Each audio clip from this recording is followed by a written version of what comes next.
Allez, on est reparti. Bonjour, nous sommes ici au Solilab. Alors sur l'île de Nantes, c'est une friche industrielle qui a été requalifiée comme d'autres, hein. C'était les chantiers du Bijon qui étaient là, les chantiers de Nantes. Et le Solilab, c'est un incubateur de l'économie sociale et solidaire. Alors on est autour de l'éco-conception, du recyclage, avec des acteurs qui sont finalement des accélérateurs de la transition écologique et énergétique. Alors moi je voudrais voir avec vous comment dans vos différentes structures, eh bien justement vous accompagnez, vous facilitez, vous accélérez les démarches des collectivités territoriales, des entreprises, des citoyens, pour que cette transition écologique et énergétique soit véritablement plus concrète dans les faits et qu'on atteigne les objectifs de réduction des gaz à effet de serre, etc. Alors on va commencer par vous, Marie Gabory, qui est directrice de Tuvalu, un nom qui rappelle ces îles qui sont au premier rang des impacts des changements climatiques, hein, dans le Pacifique. Hein, c'est volontaire. Symbole, tout à fait. C'est un sacré symbole. C'est vraiment le symbole des îles qui stigmatisent pas mal d'effets du changement climatique. Il y a la remontée des eaux, mais il y a l'absence de pluie, il y a les sols qui deviennent salins. Donc on y retrouve toute la complexité du changement climatique. D'accord, et c'est Tuvalu, voilà. Il y a aussi une volonté de montrer qu'il y a de la valeur ajoutée aussi dans ce que vous faites. Et vous travaillez avec les entreprises sur les bilans carbone, expliquez-nous. Alors, on a fait, donc avant chez EVA et avec EVA, beaucoup de bilans carbone. Et on souhaitait donner aux entreprises les clés. Donc c'est une compétence qui ne doit pas être externalisée, mais via le numérique, les entreprises sont tout à fait capables de devenir des managers du carbone, être pilotes, donc réaliser de façon annuelle, vraiment que ce soit intégré dans leurs équipes, dans leur système de management, comme une comptabilité. On fait une comptabilité économique, mais on fait aussi une comptabilité carbone. Et elles ont donc... On a utilisé l'outil numérique parce que ça simplifie énormément la démarche et on les forme, on les accompagne pour que chaque année, elles pilotent ces informations et elles aillent vers une réduction par 2, divisé par 2, peut-être par 4, on parle du facteur 4 d'ici 2020-2050. D'accord, donc vous commencez par faire un bilan avec elles et de manière à ce qu'elles puissent mesurer régulièrement leur marge de progression afin d'être concrètes. C'est vrai que la première année, on les aide à installer cet outil. En général, c'est des entreprises qui ont déjà fait ce premier bilan. Elles ont déjà, maintenant, il y a 2-3 ans, chaque entreprise a déjà fait cet état des lieux. Mais souvent, ça s'est retombé. Pourquoi ? Parce que ça a été fait par un cabinet extérieur. Il y a eu une sorte de beaucoup de travail qui a été fait sur la collecte et ça n'a pas forcément été capitalisé. Et puis, il y a cette complexité, le coût, et les équipes sont peut-être plus les mêmes. Donc maintenant, on ne veut pas que ce soit tous les 3 ans. Enfin, d'ailleurs, la loi de transition énergétique maintenant oblige les entreprises de plus de 500 salariés de faire un bilan annuel parce que ce doit être un bilan comptable avec des plans annuels, voire des actions semestrielles et réduire activement ces émissions de gaz à effet de serre. Alors c'est vous qui frappez à leur porte en leur disant voilà, on peut vous accompagner, ou alors aujourd'hui vous sentez une transition, justement une évolution depuis 10-15 ans sur la volonté des entreprises de s'engager?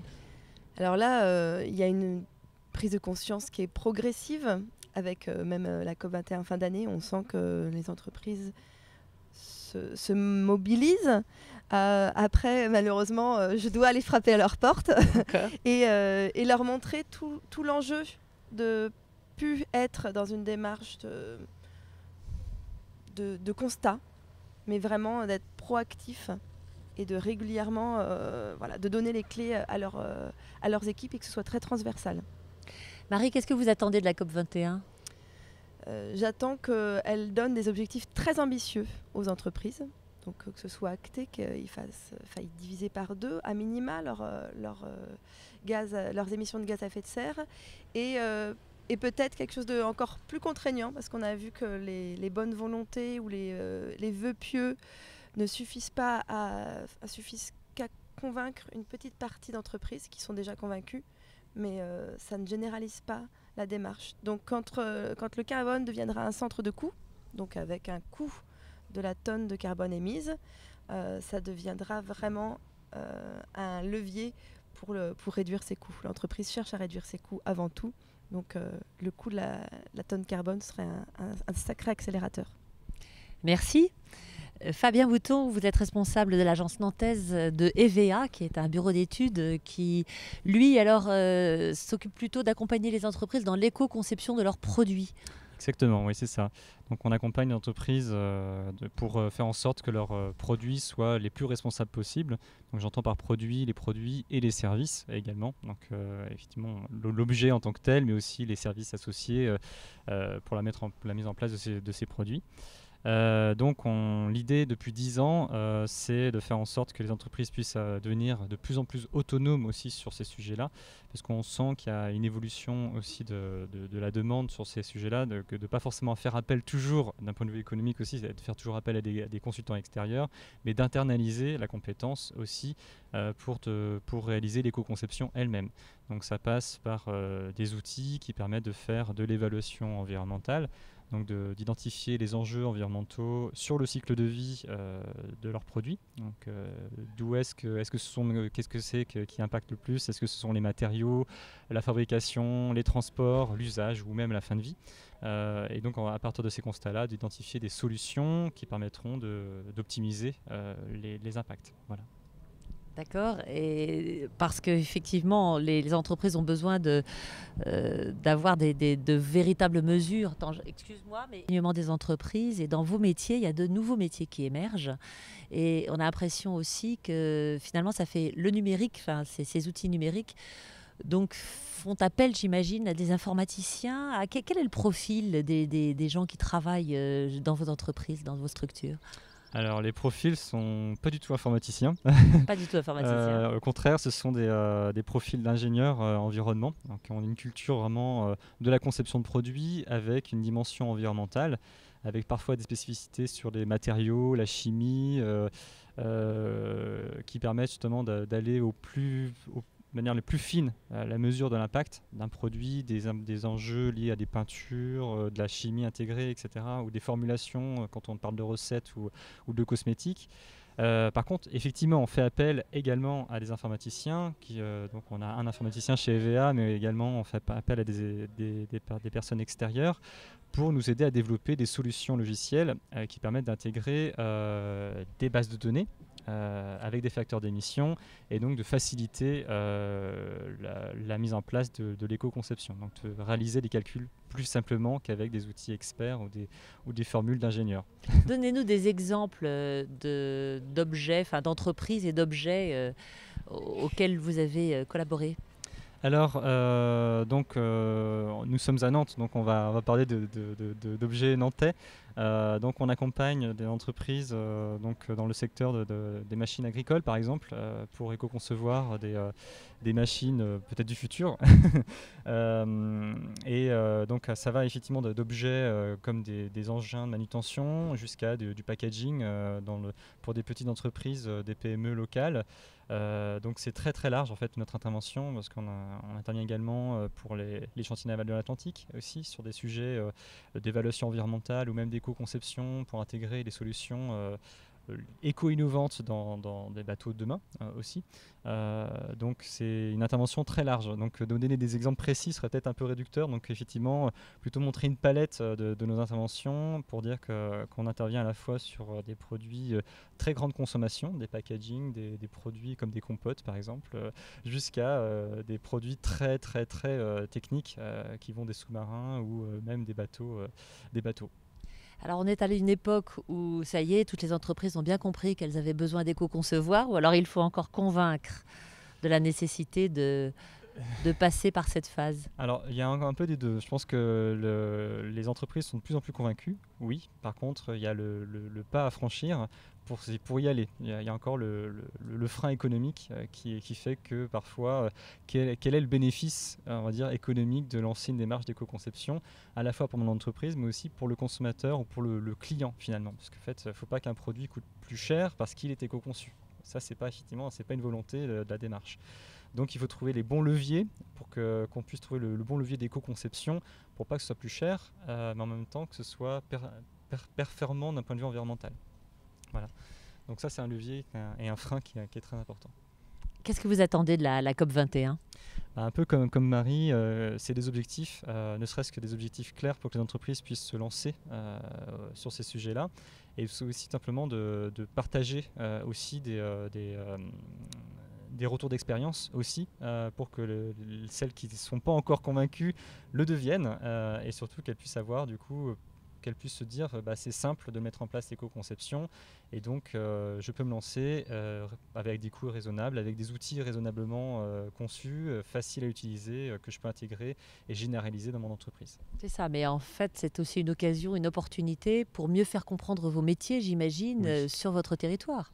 Oui, effectivement, ouais, tout à fait. Vous allez faire de la sensibilisation, de la communication pour vous appuyer, finalement, profiter de ce formidable, cette dynamique pour faire comprendre quel rôle d'accélérateur, justement, quelle est votre contribution à ces enjeux ? Alors, effectivement, on n'attend pas la COP21 pour le faire, mais en tout cas, de tous les jours au quotidien, on sensibilise, on est les relais aussi des acteurs locaux, des institutions pour promouvoir la partie environnementale dans les entreprises, parce que souvent les entreprises ont une mauvaise connaissance des leviers de financement ou des leviers possibles pour lancer l'éco-conception. Donc on est des relais, et donc on est aussi les relais justement de la COP21, justement pour promouvoir les actions, valoriser parfois aussi les actions qui sont mises en place dans les entreprises. Donc voilà, c'est effectivement notre rôle aujourd'hui au sein d'EVA et même d'ailleurs toutes les entreprises qui sont autour de la table. Pour la COP21, et à Nantes, on aura avant la Green Week. Donc un mois avant la COP21, on aura la Green Week. Et Tuvalu a choisi d'organiser un Tuvalu Challenge pour faire participer des écoles. On se dit, il y a plusieurs choses. C'est les étudiants qui sont les plus intéressés et les plus ouverts et les plus curieux sur ces sujets-là, mais on leur parle pas toujours de la bonne façon. Ça paraît des sujets trop théoriques. Et en plus, quand on parle de numérique, alors l'outil, je le mets dans les mains des étudiants, il n'y a plus aucun frein. Les freins qu'on peut trouver dans les entreprises de changement, de crainte autour du numérique, les étudiants, ils y vont à 200%. En 2 heures, ils se sentent capables de réaliser une empreinte carbone pour leur établissement. Donc on va regrouper une dizaine d'établissements. On s'associe avec une action qui s'appelle Transition Positive, qui fait bouger les établissements autour de ces thématiques-là. Donc voilà le challenge. Et donc ces 10 établissements, les élèves vont restituer avant la COP21 leurs résultats, leurs feuilles de route, leurs diagnostics. Et avec le comité 21, ils iront présenter ça à la COP21. Merci. Et donc EVA interviendra aussi lors de la Green Week aussi pour sensibiliser à l'économie circulaire notamment et tous les leviers possibles, donc motiver les entreprises à participer et même à partager et à témoigner leurs actions sur l'économie circulaire. Merci. Olivier Humeau, vous faites partie du collectif Zéro Déchet. Alors, tout à fait. Expliquez-nous en quoi ça consiste. Vous êtes une quarantaine d'acteurs associatifs, collectivités territoriales, non, entreprises ? Pas encore les collectivités territoriales, mais elles seront bientôt associées au dispositif. Le collectif est une émanation, on va dire, de la société civile, des entreprises, des activités économiques associatives qui souhaitent faire bouger les choses sur la problématique des déchets et surtout qui sont persuadés que l'objectif zéro déchet, comme on a pu le voir sur San Francisco, comme souhaite le faire la ville de New York aujourd'hui également, eh bien c'est quelque chose de possible. Et les acteurs qui font partie de ce collectif sont des organisations qui sont en prise avec la problématique des déchets, qui sont ou des professionnels du sujet, ou des personnes qui ont des compétences sur le sujet, et qui ont expérimenté des choses et qui leur ont permis de voir qu'il y a plein de choses qui étaient possibles, mais qu'on se heurtait finalement à des freins liés à la grosseur des organisations finalement, que ce soit des organisations institutionnelles ou des sociétés, des grands groupes. On se rend compte que finalement pour faire bouger les choses, eh bien, les petits acteurs sont parfois plus pertinents. Donc nous sommes un regroupement de petits acteurs qui essayons de faire vibrer un petit peu le territoire, faire vibrer les choses à destination à la fois des entreprises mais également du grand public pour la grande cause du déchet. Quels sont les outils ou les moyens que vous utilisez pour les faire bouger? Alors, on cherche surtout à communiquer par la preuve, par de l'expérimentation. On a des outils qui fonctionnent bien, qui ne sont pas forcément connus, pas forcément diffusés, parce que nous sommes des acteurs qui agissons aujourd'hui à une petite échelle, et on essaie de faire savoir ce que l'on peut faire et de prouver les performances qui peuvent être faites. On a des expérimentations où sur des événements ou sur des entreprises, on arrive à réduire considérablement le nombre de déchets. Alors, par de la prévention d'une part, mais également lorsqu'on ne peut pas faire de la prévention, qu'il reste des produits qui deviennent des déchets, eh bien, comment on fait pour que ces déchets-là soient complètement recyclés et que rien ne parte en décharge ou en incinération? Est-ce que dans vos outils de sensibilisation, vous leur faites aussi comprendre que les déchets qui sont laissés dans la nature, finalement, un jour, ça va retourner à la mer? Est-ce que ici, à Nantes, où on est finalement à quelques kilomètres, hein, on n'est pas très loin de la mer et le fleuve charrie beaucoup de déchets, est-ce que vous faites ce lien terre-mer? Alors, on fait le lien, alors pas forcément de façon systématique, mais lorsqu'on parle du sujet des déchets, finalement, on entre dans des discussions assez intéressantes et qui vont assez loin avec nos interlocuteurs. Et lorsqu'on parle du sujet, finalement, il y a des sujets comme le mégot de cigarette, alors qui est souvent évoqué avec le grand public. On en a parlé sur un événement ce week-end où il y a une petite animation sur le sujet et on voit, on amène les gens à réfléchir. Il y a un petit film qui est diffusé sur Internet où on voit le parcours d'un mégot qui va dans les égouts et qui finalement retombe dans la mer.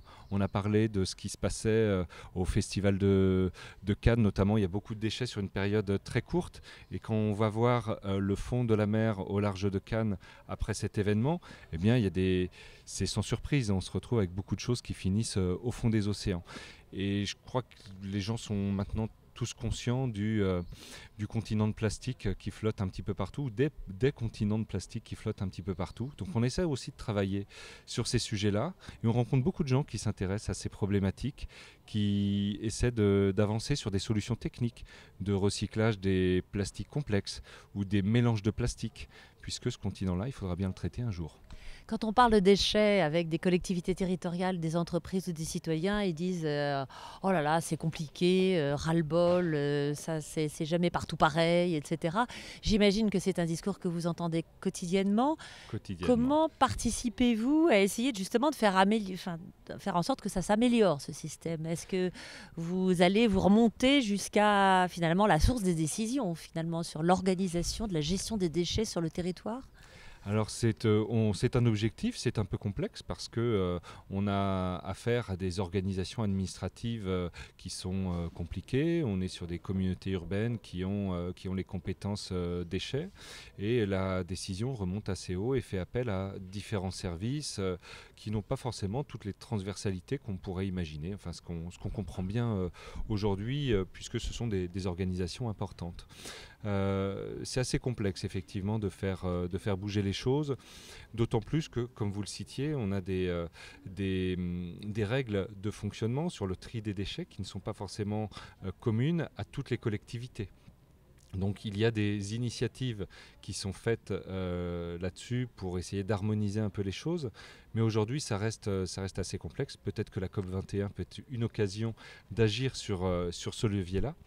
Et puis il y a aussi des choses qui peuvent permettre d'accélérer les choses, qui sont aussi des leviers économiques.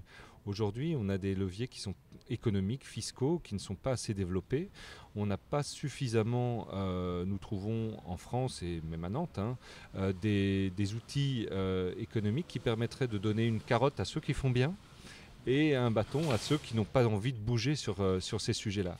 Et on se rend compte que les acteurs, qu'ils soient le grand public ou les entreprises, sont très demandeurs finalement de règles du jeu qui soient claires, simples et qui soient motivantes pour les gens qui ont envie de bien faire et qui soient un peu démotivantes pour ceux qui ont envie de rester quelque part dans le monde d'avant, dans le système qu'on connaît aujourd'hui. Et c'est ce qui fera bouger un petit peu les lignes, qui fera changer les habitudes. Ça, c'est notre conviction. Alors, vous l'avez un peu évoqué, mais qu'est-ce que vous attendez de la COP21 ? J'allais dire comme Comme Marie l'avait très bien dit, vraiment des objectifs. Ce qu'on essaie de prouver dans le collectif, c'est qu'on peut se fixer des objectifs qui peuvent aujourd'hui paraître utopiques si on reste dans le cadre du monde d'hier, du XXe siècle. Mais qui finalement, quand on change un petit peu les cadres, quand on arrête de travailler en silo, quand on fait du transfert de compétences, on se rend compte qu'en jetant des passerelles entre différents métiers, différentes compétences et différents types d'acteurs, que ce soit l'associatif, la société civile, eh bien, on arrive à faire plein de choses qui pourraient paraître un petit peu impossibles aujourd'hui. Aujourd'hui, c'est faisable et je pense que la COP21 certains acteurs doivent se rendre compte qu'on peut faire plein de choses. Il suffit juste de bouger un petit peu les cadres. Et ces cadres-là, j'allais dire, il appartient au pouvoir public de les faire bouger. Merci. Colline Billon, vous représentez l'antenne locale de Place to Be, une belle initiative finalement, mais qui aura lieu à Paris, puisque finalement la COP21, pour l'instant, c'est très parisien, donc on a envie de savoir comment elle va être vécue aussi dans les territoires.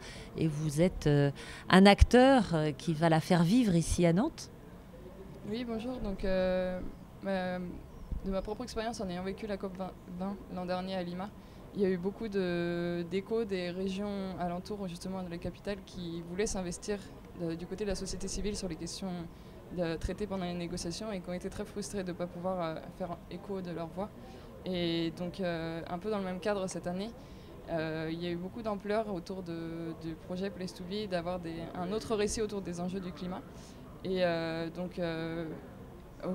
vu les implications citoyennes des autres villes, qui aussi voulaient faire écho de ce qui se passe sur leur territoire.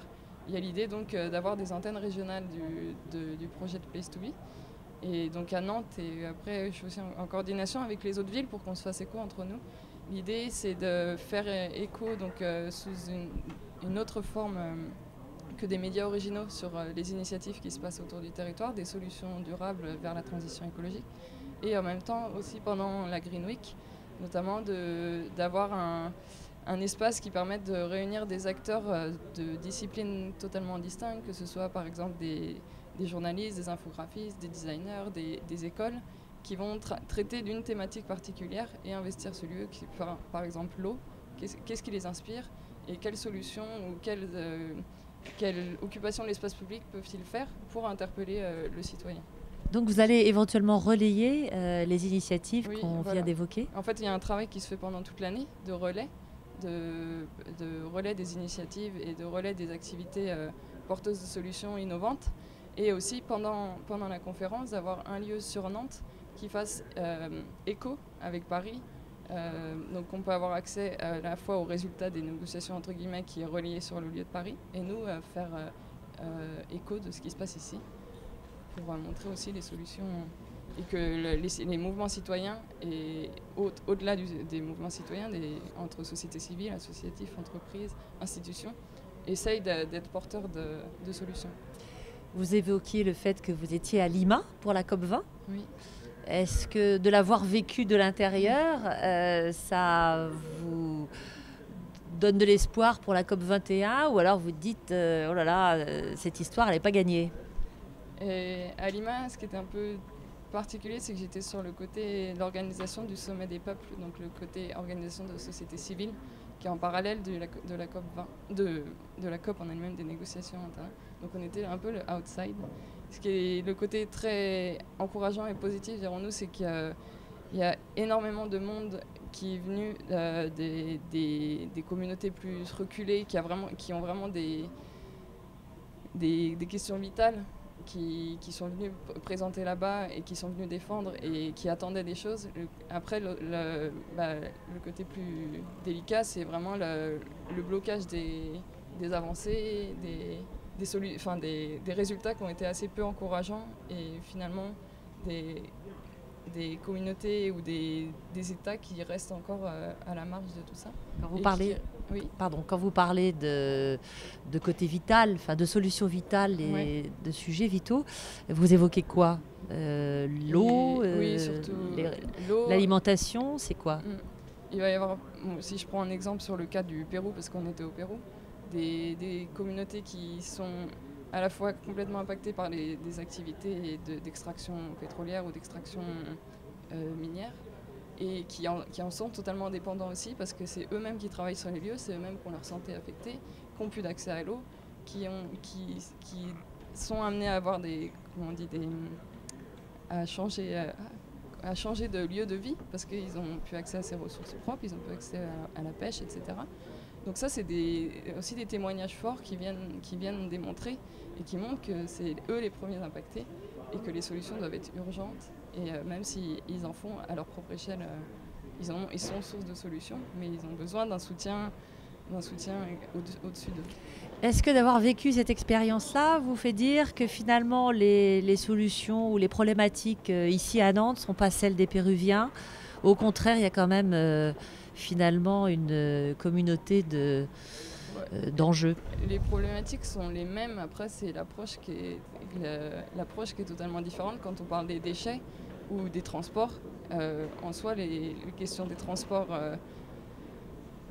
par exemple, les questions des transports dans ces pays-là, qui sont des villes où le trafic est très fort, la question d'avoir des mobilités douces vont être entre guillemets les mêmes qu'ici, sauf que ça va être à une autre échelle de développement, je dirais, d'avancée. Les questions des déchets, c'est également la même chose. Les entreprises là-bas sont peut-être beaucoup moins sensibilisées, ou peut-être... mais en même temps, certaines actions citoyennes sont beaucoup plus avancées qu'ici, où on n'a pas autant d'emballage sur les produits, on n'a pas autant de choses vendues individuellement, qu'ici on a totalement inventé. Enfin, il y a un échange aussi de savoirs qui doivent se faire des deux côtés, quoi. Qu'est-ce que vous attendez, Colline, de la COP21 ? Ce que j'attends beaucoup, c'est que la société civile soit écoutée, mais concrètement dans les négociations, qu'il y ait plus de force d'influence de ces sociétés civiles, mais aussi des actions citoyennes, des actions associatives qui ont des messages forts à faire passer. Et que ça, c'est aussi un impact après sur les activités économiques à la fois des entreprises et des institutions plus à grande échelle. Merci à vous.